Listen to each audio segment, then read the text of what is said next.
Boa noite, pessoal. A gente tá aqui para mais uma segunda de conversa e hoje o assunto é compulsão sexual. É um assunto diferente, né, de tudo que a gente já falou, mas não menos pertinente, né? É um assunto que a gente precisa falar, porque isso também pode acontecer com os nossos irmãos na nossa igreja, né? Como acontece em muitas outras, é uma coisa que é até comum. E a gente precisa dar subsídios, né? Explicar o que é, as características, até para que as pessoas que se identificarem com isso possam buscar ajuda e se tratar, né? Compulsão sexual é um transtorno do comportamento sexual, é uma doença, como qualquer outro transtorno, transtorno de ansiedade, transtorno bipolar, né? Depressão. Então, a gente tem que cuidar, porque é uma doença. A gente precisa tirar essa questão da nossa cabeça de que é mau caratismo, ou então é o irmão que gosta de viver em pecado, ou então é, bem popularmente falando, safadeza. Mas na verdade não é, né? É um transtorno, então precisa ser tratado. Eu queria lembrar também que a compulsão sexual é uma coisa, tá? Mas gostar muito de sexo é outra. Gostar de sexo, a maioria das pessoas gostam, né? Mas a compulsão é diferente, é quando sai do padrão de normalidade, é do padrão que a sociedade coloca pra gente. Se a gente não está conseguindo seguir, se esse comportamento está atrapalhando a nossa vida, o nosso trabalho, a nossa vida financeira também, porque influencia em tudo, né? Aí a gente precisa começar a tratar, porque na verdade já se tornou um transtorno. Lembra da ansiedade, que é natural de todo mundo? Só que quando ela começa a deixar a gente nervoso, deixar a gente doente, né? Com aqueles sintomas chatos, o tempo todo, ela se caracteriza num transtorno. Então aí a gente tem que partir para o cuidado. Então bora lá, eu quero dizer para os irmãos algumas características para que vocês possam identificar. Mas antes eu vou dizer a definição bem direitinho para todo mundo aí acompanhar comigo, prestar atenção e se perceber, tá? A compulsão sexual é um transtorno do comportamento sexual inadequado que ocasiona desconforto, culpa, remorso ou comprometimento clínico importante. Uma alteração neuroanatômica no centro de recompensa cerebral. Manifesta-se por 3 ou mais características que persistem ao longo de 12 meses. Tende a iniciar na adolescência ou no início da vida adulta, né? Quando a gente está tratando o pessoal na clínica, a gente sempre pergunta e eles sempre dizem, desde adolescente que eu sou assim. Então, assim, se observem, né? Observem os comportamentos desde lá atrás. Coisas que até a gente pensa, é normal, porque é uma fase adolescente, tá todo mundo curioso, tá todo mundo se descobrindo, é normal descobrir o que gostou e é normal o querer muito, querer mais. Mas, na verdade, tem uma linha aí tênue, né? Que a gente tem que observar. Tá, querer mais, mas mais quanto? E aí tem adolescente que começa nisso. A questão familiar também é muito importante, porque quando uma família tem uma problemática na dinâmica, isso também influencia. Tem pessoas que foram abusadas também sexualmente na infância, né? Tiveram um contato muito cedo com esse mundo. E aí isso também pode influenciar, fora o fator genético, que também influencia bastante, né? Então vamos lá para as características agora. A primeira característica, envolvimento frequente em atividades sexuais. Com muita frequência, é uma coisa que é todo dia, de manhã, de tarde, de noite, toda hora, e a pessoa se sente mal quando não está praticando sexo. Tentativas falhas de redução e controle desse comportamento. A pessoa tentou reduzir, né? Tentou amenizar, tentou, assim, hoje eu faço, amanhã eu não faço, né? Depois de amanhã eu faço, depois de amanhã eu não faço. E aí, para tentar um certo controle, mas ela foi falha nisso, ela não conseguiu se controlar. Gasto excessivo de tempo em atividades relacionadas a esse comportamento. Não é um tempo normal, né? Quando a gente tá fazendo amor, praticando sexo lá, é uma coisa, vamos dizer assim, uma livre demanda, é muito tempo. A pessoa, se pudesse, passava 24 horas fazendo sexo. Continuidade da atividade sexual, apesar de apresentar frequentes problemas sociais, financeiros, psicológicos ou físicos causados por esse comportamento, né? Tem gente que gasta tanto dinheiro procurando sexo, né? E às vezes não é em casa. Às vezes a pessoa liga, gosta de pornografia, né? Às vezes liga também para garotos de programa, garotos de programa. Às vezes a pessoa já está sem dinheiro e fica pedindo dinheiro emprestado para poder ter acesso a esse tipo de coisa. E tem pessoas também que gastam muito dinheiro pagando sites na internet que dão livre demanda de sexo, né? E tem gente também que apresenta problemas físicos, né? Algumas DST também, doença sexualmente transmissível, e mesmo assim ele não para.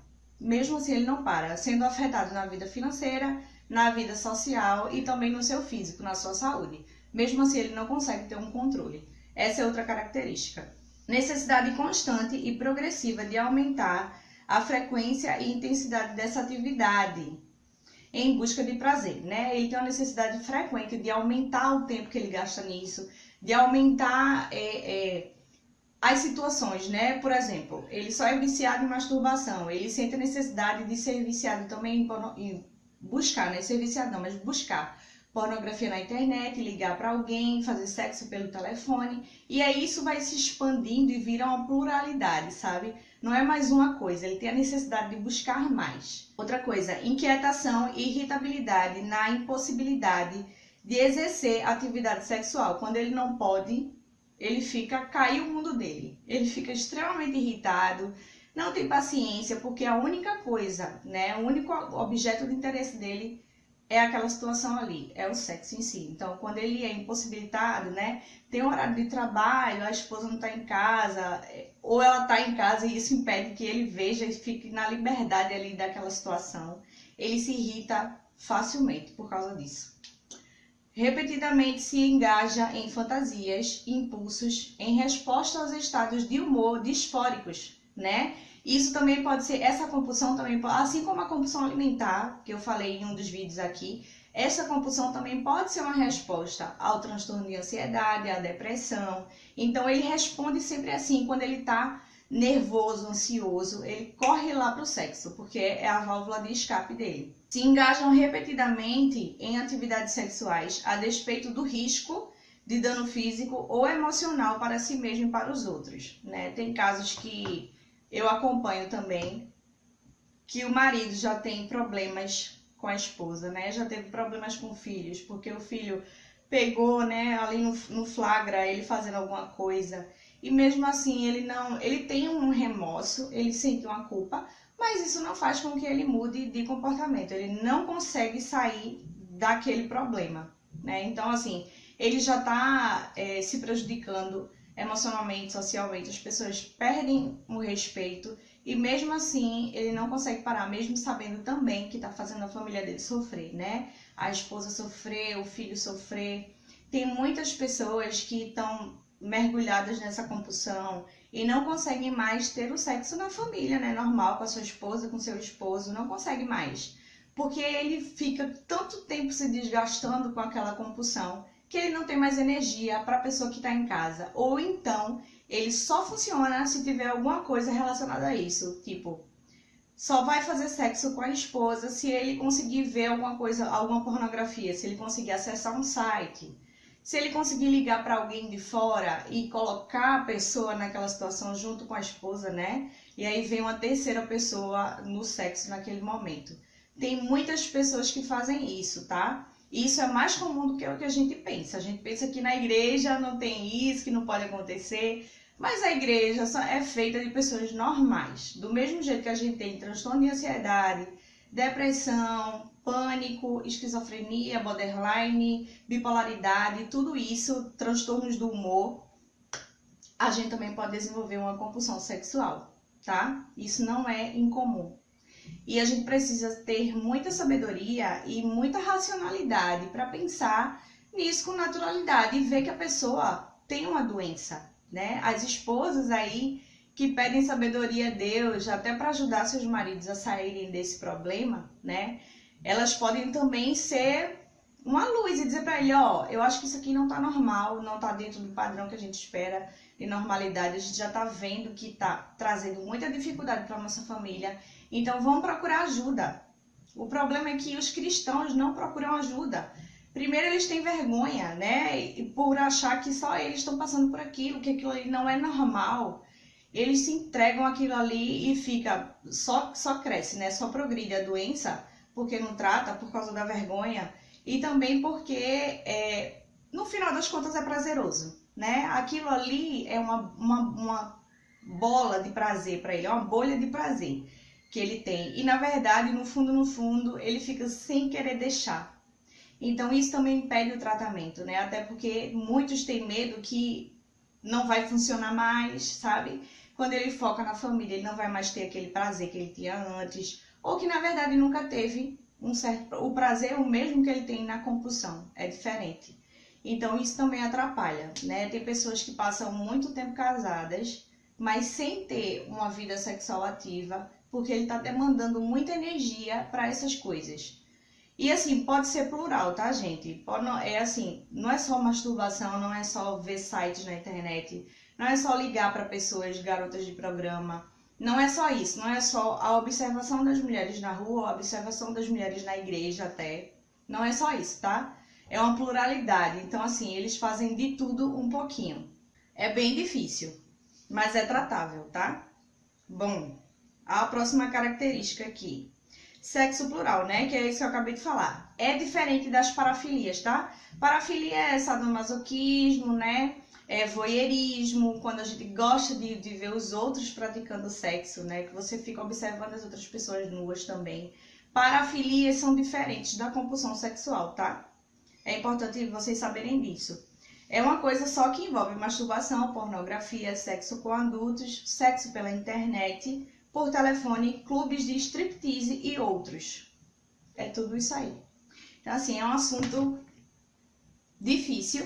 É um assunto difícil de ser falado, porque a gente lida com um tabu muito grande em relação ao sexo, né? Principalmente dentro da igreja.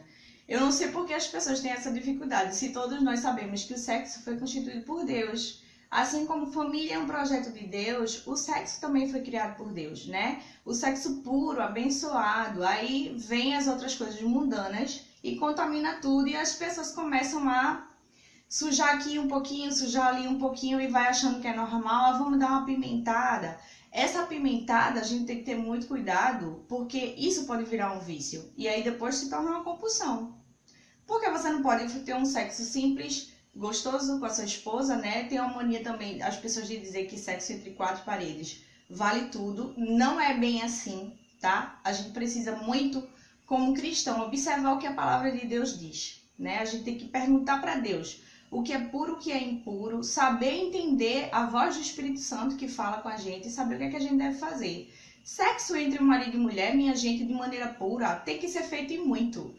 Mas é com a sua esposa, né? Ali naquela pureza, tá sendo bom para ela, se preocupando com o que ela quer também. E tendo muito cuidado para o vício de coisas externas não entrarem nesse núcleo de vocês, que é só de vocês. E é muito especial, né? Não colocar terceiros nisso, sabe? Não precisar de procurar coisas na internet ali naquele momento, como se a sua esposa ou seu esposo não fosse suficiente para te causar prazer. Então, é uma coisa que tem que ser muito cuidada, né? Observada primeiro e depois buscar o tratamento imediatamente. Porque essa compulsão é uma coisa séria, né? Muitas pessoas morreram por causa de uma DST não cuidada, porque tinham vergonha, porque eram da igreja. Então, assim, cuidem, né? Observem. Tem algumas consequências aqui que eu vou falar, fora essas. Consequências judiciais, né? Porque tem gente que a compulsão é tão grande que ela não consegue mais separar as coisas e faz isso às vezes na frente de todo mundo. E aí às vezes é pego numa questão lá policial, né, de atentado ao pudor. Então ele vai ter consequências judiciais também, vai ter consequências ocupacionais, familiares, sociais, DST que eu já falei, má nutrição, porque tem gente que é tão compulsivo que nem se lembra que tem que comer. O prazer dele é tão grande que aquilo ali alimenta, sabe? É uma questão realmente psicológica, né? Sofrimento psíquico também, porque ele também sente remorso, ele também sente culpa. Depois que o prazer acaba, aí vem aquela questão, mas por que eu fiz isso? Meu Deus, minha esposa, né? Quando ela descobrir, ela vai pensar o quê? Ou então ela já sabe. E toda vez que ela sabe que eu tô praticando aquilo, ela sofre, ela mostra na aparência dela que ela tá sofrendo com aquilo. Então causa um sofrimento psíquico para a família toda, grande, importante, tá? As comorbidades, né, que é importante também falar. Comorbidade é quando a gente também tem outra questão junto com essa compulsão. No caso, Tem pessoas que são compulsivas, mas também tem um transtorno ansioso, né? É uma coisa que se alia, outra doença, outro transtorno que se alia àquilo. É uma comorbidade. Tem pessoas que também têm transtornos de humor, né? Aí, bipolaridade, borderline também entra. E de dependência química acontece muito. Pessoas que são viciadas em drogas e pessoas que são viciadas em álcool, né? Os alcoolistas, que agora se chama assim, não é mais alcoólatra. O tratamento, minha gente, que essa é a parte importante, né, que a gente tem que falar. O tratamento é psicoterapia, tá? Ajuda bastante. Já tive casos assim e a pessoa hoje tá controlada, tá com a vida boa com a esposa, né? Tá os dois ali no mesmo nível de prazer, se preocupando um com o outro. E tá muito legal, então funciona a psicoterapia. Às vezes é preciso também de farmacoterapia, tá? Para regular essa questão do humor aí, que também influencia, né? Então aí o psiquiatra vai dizer qual o remédio necessário para esse transtorno compulsivo. Bom, eu separei aqui, pessoal, 2 versículos, né? Só para a gente pensar, tá? Para a gente refletir o que é que a palavra de Deus diz. A palavra de Deus diz tudo sobre tudo, ela nos ensina sobre tudo, né? Um primeiro versículo aqui que é muito conhecido por vocês, que se encontra em 1 Coríntios 6, 12, que diz: todas as coisas me são lícitas, mas nem todas convêm. Todas as coisas me são lícitas, mas eu não me deixarei dominar por nenhuma delas, né? É importante que a gente tenha domínio próprio. Isso é um fruto do Espírito. Se você não está conseguindo fazer isso, principalmente por uma questão de orgânica mesmo do seu cérebro, né? Que é para isso que serve o fármaco, a medicação, você busca ajuda. Busca ajuda profissional, busca ajuda do seu pastor, algum irmão de confiança que você tem na sua igreja, mas não fique calado, tá? Deus pode querer curar você também dessa maneira, usando uma pessoa para te ajudar, usando uma psicoterapia, usando uma medicação. Deus cura da forma que Ele quer. Só que a gente precisa se mover, né? E fazer o que a gente pode. O que a gente não pode fazer, Deus vai fazer, né? O outro versículo que eu separei foi em Romanos 6, 5 ao 6. Porque se formos plantados juntamente com Ele na semelhança da sua morte, também o seremos na da sua ressurreição. Sabendo isto, que o nosso velho homem foi com Ele crucificado, para que o corpo do pecado seja desfeito, a fim de que não sirvamos mais ao pecado, né? A gente serve a Cristo, que ressuscitou, e a gente ressuscita com Ele para uma nova vida. O batismo significa isso também, né? Morrer para o mundo e viver para Deus. A gente vive uma nova vida. No Espírito a gente nasce de novo. Então, esse poder que nos foi dado, através de Jesus Cristo, nos ajuda a ser uma nova pessoa, nos ajuda a não ser escravizado por nada que esse mundo nos impõe, né? Vem nos impor. Que a gente vive lutando contra isso o tempo todo. Não é só compulsão sexual, são várias outras coisas. Mas aí a gente tem esse poder em Jesus Cristo de sermos vencedores já. Então, tudo que a gente puder fazer, vamos fazer, né? Para se ajudar, vamos ler mais a Bíblia, vamos procurar um aconselhamento pastoral, vamos fazer uma psicoterapia e vamos cuidar desse problema que também é um pecado, né? Deus sabe o que é uma doença, né? O que é um pecado voluntário e o que não é mais voluntário. Quando se torna uma doença, não é mais voluntário. A pessoa precisa praticar aquilo. Mas aí a gente tem tratamento. Então, irmãos, se vocês tiverem esse problema, ou se vocês conhecerem alguém que tem esse problema, né? Um amigo, um irmão da igreja que você já ouviu, observou alguma coisa, ajuda ele, né? Chega para ele, chama ele para conversar, uma conversa privada, e diz para ele que isso é um problema, que ele precisa se cuidar, né? Às vezes a gente passa por situações tão chatas também dentro da igreja, de irmãos que olham muito para outras irmãs, né? Dependendo da roupa que ela tá usando, da maneira que ela se comporta, que isso também conta, e muito. Mas aí ele não consegue se segurar. Ele dá o primeiro olhar, ele dá o segundo olhar e fica ali imaginando uma série de coisas já. E a Bíblia até fala sobre isso, né? Jesus fala que olhou a segunda vez já desejando, já tá pecando. Então, assim, essas pessoas que fazem isso também, eu vou dar uma diquinha. Evita o segundo olhar. Olha o primeiro, não tem problema, porque é impossível você não ver que uma mulher é bonita, que uma mulher tem um corpo bonito, que um homem é bonito e chama sua atenção. É impossível você não ver, mas o segundo olhar você pode evitar, né? É aquela questão, o pássaro passa, pousa na nossa cabeça, mas a gente não pode deixar que ele faça um ninho. Então, assim, se você estiver passando por isso, No segundo olhar, antes que ele aconteça, você vai e faz outra coisa que te chame a atenção. Corre lá, vai conversar com alguém, corre, liga para alguma pessoa, vai fazer algum jogo, vai fazer atividade física, corre daquela situação, mas não cede para o segundo olhar. Porque a partir dele também vem inúmeras outras coisas, né? Então, assim, a compulsão sexual é uma doença, tá? Retomando. É uma doença, cristão também pode ter, é importante procurar ajuda. Sexo foi criado por Deus, é saudável e tem que praticar mesmo. Os casais casados aí não tenham pudores entre si.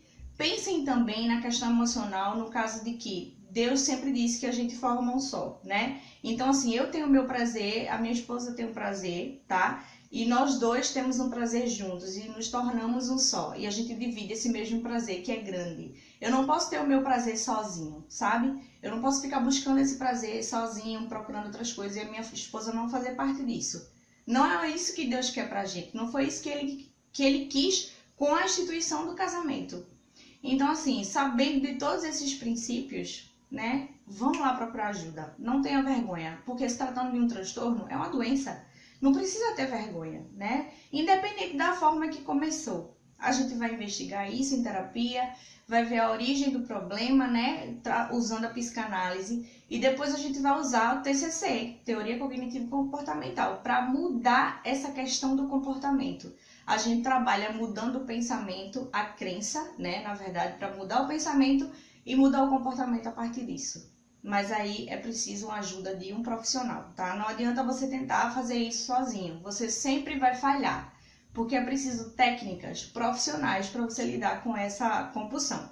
Mais uma vez, eu me disponibilizo para os irmãos, tá? Para dar alguma orientação, alguma ajuda. Quem estiver precisando disso, me vejam como um profissional. Eu sei que é difícil às vezes, né? A gente tem vergonha, às vezes a gente tá no mesmo núcleo. Mas aí, ainda assim que eu não possa tratar e fazer uma terapia, eu posso encaminhar você para alguém, para algum amigo competente, para ele te ajudar nessa questão, tá? Lembrando também que a gente tem o sigilo profissional. O seu caso não vai sair espalhado por aí, né? Na sua igreja, nem nada disso, nem com o núcleo de amizades. Não se preocupe com isso. A gente tem uma seriedade grande nesse aspecto, tá? Ainda mais para cuidar dessas questões, né? Que são mais delicadas. Se cuidem, revejam essas características que eu falei aqui e se observem. Eu tô me encaixando em alguma coisa aqui, isso acontece comigo. Eu sou realmente viciada, eu não tenho controle, eu não consigo parar. Pensa nisso, tá? Pensa como é que tá a sua relação com a sua esposa, como é que tá a relação com os filhos, porque essa compulsão atrapalha tudo. É que nem compulsão por compras, compulsão por comida. A família tá toda estressada, dizendo pra você que você tem um problema e você não consegue enxergar. Então vamos se cuidar, né? Eu tô à disposição novamente, tá? Eu desejo uma ótima semana pra vocês. Um beijo grande e quem sabe a gente se vê na semana que vem.